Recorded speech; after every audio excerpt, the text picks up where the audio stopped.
ये तस्वीरें जो हैं ये सूरज चक की हैं और आपने देखा किस तरीके से इस घर में जब पानी आया उसके बाद इस पूरे मकान में जो है दरारें पड़ गई, जिसके बाद घर की जो गैलरी है वो भी बैठ गई। उसके साथ साथ कितना सारा मलबा जो है इस घर में इकट्ठा हो गया था और घर वाले जो है परेशान हो गए थे घर से। हालांकि यहाँ के तमाम लोग चले गए थे, एक मंदिर का सहारा लेकर वहाँ पहुँच गए थे, लेकिन जो तवी का पानी है बिल्कुल साथ ही तवी के घर हैं। और किस तरीके से यहाँ पर एक भयानक मंजर जो है वो देखने को मिला था।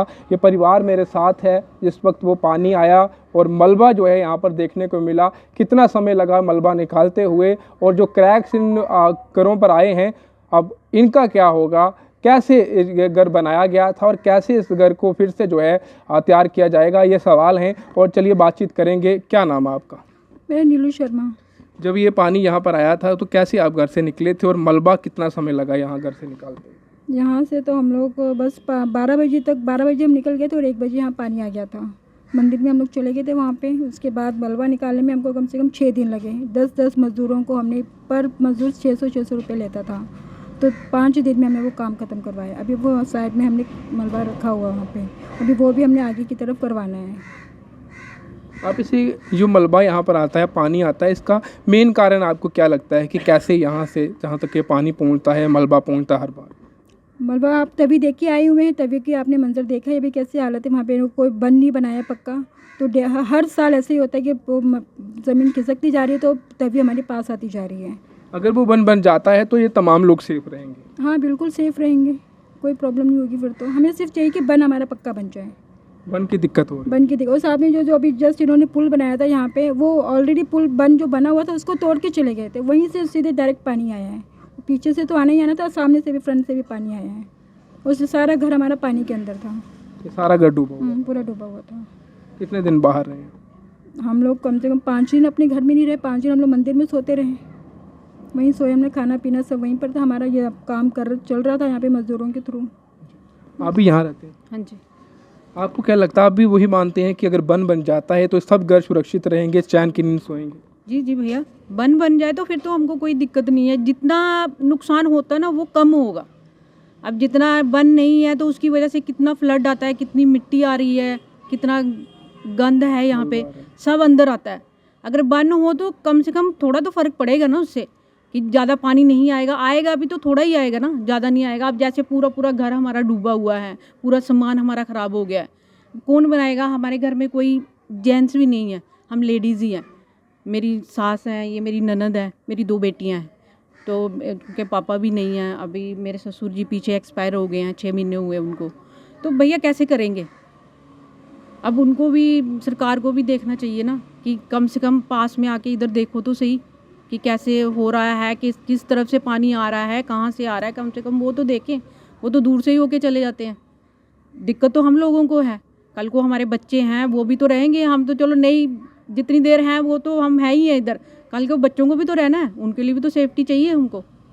वो कैसे चलेगा?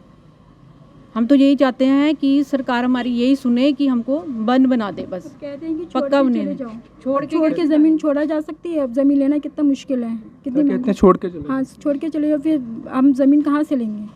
ज़मीन लेने के लिए पैसे होने चाहिए। जब वो कह रहे हैं छोड़ के चले जाओ, उनको हमने पूछा कि आप हमें ज़मीन दे दो, घर दे दो, हम छोड़ के चले जाएं। लोग कहते हैं, लोग कह रहे हैं, हम लोग सुन रहे हैं, हम लोग क्या कर सकते हैं? अभी ज़मीन छोड़ के तो जा ही नहीं जा सकता, अपना घर है यहाँ पे। वो कितने बच्चे हैं यहाँ पर? 2 बेटियाँ हैं, दोनों डॉटर हैं। दोनों बच्चे हैं, तो लड़का कोई घर पे नहीं, आदमी कोई नहीं है, कोई घर नहीं। तो भैया हमको सबसे ज़्यादा दिक्कत हमको है, कहाँ जाएंगे? अब इतना बड़ा घर छोड़ के हम कहाँ बनाए जाके, और कहाँ से हम इतना करेंगे? अब बच्चों का कर रहे हैं हम, ये स्कूल में लगे हुए हैं, वो अपना खर्चा चलाते हैं। चलो मुझे पेंशन आती है, मम्मी को पेंशन आती है, पर कितना कर लेंगे हम? अब उतना बना थोड़ी सकते हैं। शुरू से फिर नहीं बन सकता घर? नहीं बनता, कहाँ कैसे बनाएंगे?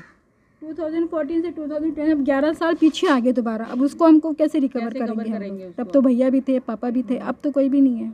अब कैसे होगा वो चीज़ें? हम तो छोड़ ही नहीं सकते। हम कैसे जाएंगे बाहर? कैसे बाहर निकले हम बच्चों को लेके? अब लड़कियां हैं, लड़कियों को लेके कहाँ जाएं हम? अब लड़के हों तो वो होता है कि चलो कल को करेंगे जब बनाएंगे। अब लड़कियों को कहाँ छोड़ेंगे हम? खुद कहाँ जाएंगे? अब मम्मी है हमारी, वो बेचारे नहीं कर सकते इतना, जो भी करना है हमको खुद ही करना है। तो हमारी तो यही है कि हम यही बोलते हैं कि नेतागण यहाँ पर आते हैं, देख दुख के चले जाते हैं, करने कौन आ रहा है, जा तो करे ना कुछ आके, तब है। आते तो सारे हैं, ये नहीं है कि नहीं आता कोई भी। उस दिन तो सभी आए थे, हम नहीं कहते कि नहीं आए थे, सबने देखा कि अंदर क्या हालत है। जिस दिन बहुत गंद पड़ा हुआ था सारा, उस दिन आए थे वो, उन्होंने देखा, सब देख के गए हैं। पर होगा कुछ नहीं, कोई आया उसके बाद तो कोई आया ही नहीं। अब क्या होगा आगे वो तो हमको नहीं पता, हमने तो दिखा दिया भाई हाँ ये है, वो देख के चले गए। अब आगे क्या करेंगे उसका तो हम नहीं वो कर सकते। हाँ करें तो अच्छी बात है। इस घर में मैं इस समय मौजूद हूँ, मैं पहले ही भी आपको बता चुका हूँ, यहाँ पर जो है आदमी कोई नहीं रहता, औरतें रहती हैं और काफ़ी परेशान है। 2 बच्चे यहाँ पर रहते हैं और जब ये फ्लड आया तो उसके बाद बच्चों को बाहर निकाला, ये दोनों बाहर निकली। हालांकि एक महिला आप देख पा रहे हैं हैंडीकैप भी हैं और स्कूल में एक टीचर का काम करती हैं। और आप लोग जानते हैं कि घर को चलाने के लिए आप लोग भी जानते हैं कि जितने भी आप बड़ी नौकरी कर लो, आप घर में कोई ना कमी आपके घर में रहती है। लेकिन अब देखिए प्राइवेट सेक्टर में काम कर कर भी जो है जो कुछ घर में चल रहा था, जो कुछ घर का हालत ठीक थी, चल रही थी, वो जो ये फ्लड आया और उसके बाद अभी घर जो है वो बिल्कुल से ये क्रैक हो गया है और कभी भी जो है घर जो है गिर सकता है, क्योंकि क्रैक जो है पूरे घर को आ चुके हैं और ख़तरा जो है एक बार फिर से इनके घर पे बन चुका है। और मलबा जो है हटाने में 5-6 दिन लग गए हैं, उसमें भी पैसे खर्च करे गए हैं। उसके साथ साथ तमाम लोग जो हैं वो जो है ऐसे सफ़र कर रहे हैं। लेकिन ये परिवार ऐसा है, सूरजचक की हालत मैं आपको बता रहा हूँ, तमाम क्रैक्स हमने आपको दिखाए, मलबा आपको दिखाया। और सिर्फ कारण सिर्फ एक है कि अगर तभी में जो है वहाँ पर कवरिंग हो जाए, बंद हो जाए तो उसके बाद ये पानी जो है आएगा तो यहाँ पर पानी ज़रूर, लेकिन कम आएगा और लोगों का नुकसान भी कम होगा। और जो घर जो हैं वहाँ पर बह रहे हैं वो जो हैं खतरे से बचेंगे। लेकिन पूरा परिवार, पूरा मोहल्ला इस समय गवाया है कि कभी भी अगर पानी आएगा तो उनके घर जो है, जो जीवन भर की कमाई है, आशियाने हैं, यहाँ पर वो रहते हैं, वो पानी में बह जाएगा। और उसके बाद आप जानते हैं नेतागण आते हैं लेकिन देखते हैं, लेकिन होता कुछ नहीं है। ये तमाम तस्वीरें हमने कई बार आपको दिखाई हैं। हम नहीं कहते कि सब नहीं करते हैं, लेकिन कुछ करते भी हैं, जो बोल के जाते हैं करते भी हैं। लेकिन इस तरफ कौन देखेगा? ये जो सूरजचक का इलाका है ये काफ़ी सफ़र कर रहा है। अगर कोई भी नेता इस वीडियो को देख रहा है या इस इलाके के कंसर्निंग MLA इस वीडियो को देख रहे हैं तो आप इस वीडियो को गौर से देखें और कुछ समझें कि आखिर क्यों जो है ये आपकी कॉन्स्टिट्यूंसी में लोग, जो आपकी पब्लिक है जिन्होंने आपको जिताया है, वो जो है सफ़र कर रहे हैं। फिलहाल जितने भी लोग इस वीडियो को देख रहे हैं, इस वीडियो को जितना हो सके इतना शेयर करें, साथ ही कमेंट बॉक्स में अपनी राय रखें। फिलहाल आप देखते रहें हिमालयन मेल।